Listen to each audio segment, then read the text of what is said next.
Kadalasan, kapag sinabing estudyante ng PhilTech, iniisip natin ang mga kabataang may sapat na baon, may pamasahe, may gamit, at may katiyakang matatapos ang pag-aaral. Ngunit kabaligtaran nito ang sitwasyon ni Lawrence. Hindi siya mayaman, hindi rin lubos na mahirap.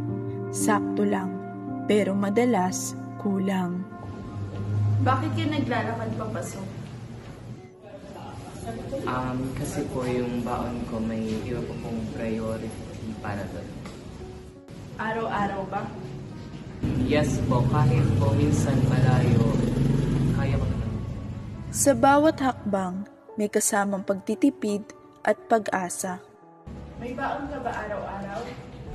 Wala po, minsan po talaga wala. Anong ginagawa mo pag wala? Tinitiis ko na lang po yung luto ko sa paharan. Mahirap ba? Mahirap pero nasanay na po ako sa luto. Isang simpleng sagot, pero sa likod nito, may mahabang kwento ng pagtitiis. Sa tuwing nasa klase ka, anong kadalasang iniisip mo?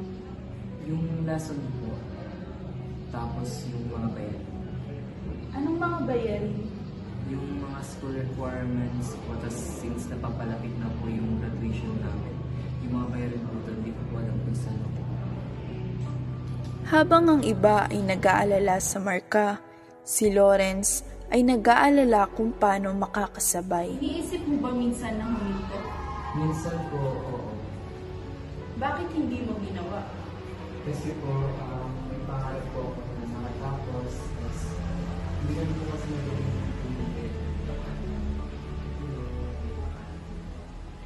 Hindi lahat ng pagpapatuloy ay dahil sa lakas.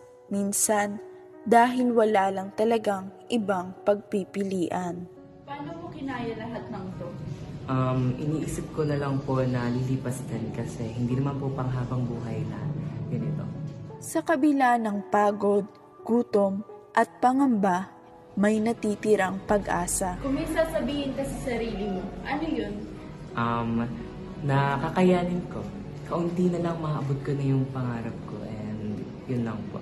Ang kwento ni Lawrence ay kwento ng maraming kabataang Pilipino. Nag-aaral kahit kulang, naglalakad kahit pagod, at patuloy na nangangarap kahit mahirap.